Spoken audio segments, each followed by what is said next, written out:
So what tips would you have for somebody who wants to create one of these courses? Whenever you've already done it, you had some lessons learned. Right. Well, we're all busy, right? Yes. And so I would suggest that you take a look at your organization and how serious they are about training and giving you the time to develop the courseware for this.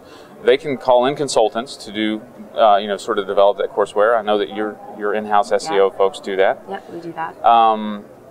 But they can also just repurpose a lot of the material that's already online. I've sent out, I haven't really repurposed it for my classes, but I've sent out what, Moz's developer cheat sheet, to my developer friends and folks who have taken my course, and put this on your desk, look this over. So you can repurpose industry documentation and build your courseware that way to a degree.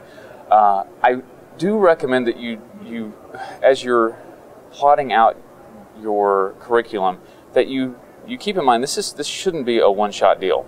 This should be an ongoing deal. Yes. We talk about a training plan, right? Mm-hmm. You need to come up with what's the SEO training plan for everyone in the company. Right. You and I know SEO changes constantly. Yes. It's the only constant in SEO is change. And if you're not constantly evolving, you're going to sort of fall by the wayside, and people are going to laugh at you at these conferences and say, "You're still doing that? Yes. Come on, man. That's just not good." That's right. So it's really important to have an ongoing courseware available for your developers so they can stay up to speed on current changes in SEO, anything that they may be doing now from a development standpoint that they can improve upon, or maybe even new techniques that they're not using now that they could. So for instance, last year there was the move to move people away from Ajax as much as going to HTML5 push state, So that's something that our developers wouldn't have been sitting around looking for. And it's really important for me to go back to them and say, well, this is something we could do if we wanted to have a page that didn't reload every time you changed the tab. So very good. All right, so there are plenty of great takeaways for things that you need to be doing. Training tons of people, several hundred if you are an enterprise level organization. Figure out something that you can create. You want to do the in-person trainings and also some type of certification program. And I think the big kicker is a lot of companies will put this together, but they won't actually get people to attend it or do it. Mm-hmm. So put it in the performance development plans, Mm-hmm. right? Those are usually attached somehow to reviews, so you'll need to work with in probably the first level managers of all the people.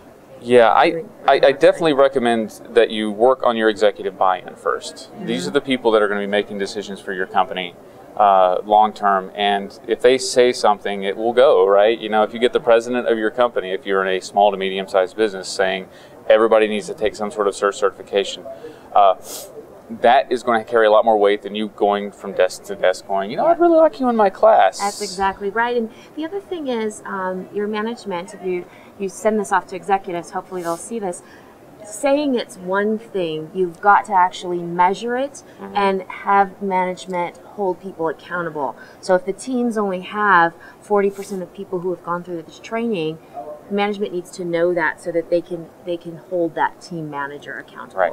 You have to build a business case for everything you do in business, and it shouldn't be a surprise to anybody out there that you can't just walk up to an executive and go, "We should do this." Yeah. They're not going to go, "Okay." They're going to go, well, how much more money is that going to make me? What's the impact going to be? Am I going to reduce friction points in my website experience? Right. Those are the things that you can really sort of use in your business cases to build up your case for building a curriculum. I might also suggest that if you're in a smaller business, doing a full curriculum is going to be very difficult. Yeah. You're not going to have the time for it because you're many people in an organization, and because of that, you basically are limited in how much you can commit to this. I recommend in those cases using brown bag lunch and learn sessions. Mm-hmm. So if you're not doing link building nowadays, right, you're not Yeah. spending money on links, take that budget and spend it on buying a pizza for your developers. Brown bag lunch and learns are most effective when everybody is provided food, not bringing their own food. Yes, that's exactly right. A lot of companies find that they get better attendance when we have free food. It's true. You say pizza available in the conference room, people show up. Yeah. And if they happen to have to listen to your spiel about SEO, they'll endure it, and maybe Good they'll little take away tip. something. Send an email out. You may invite them to the training, but then send an email out just as the pizza arrives. Surprise! You're being trained today. All right, thank you very much, and hopefully you took away several action items to build your training.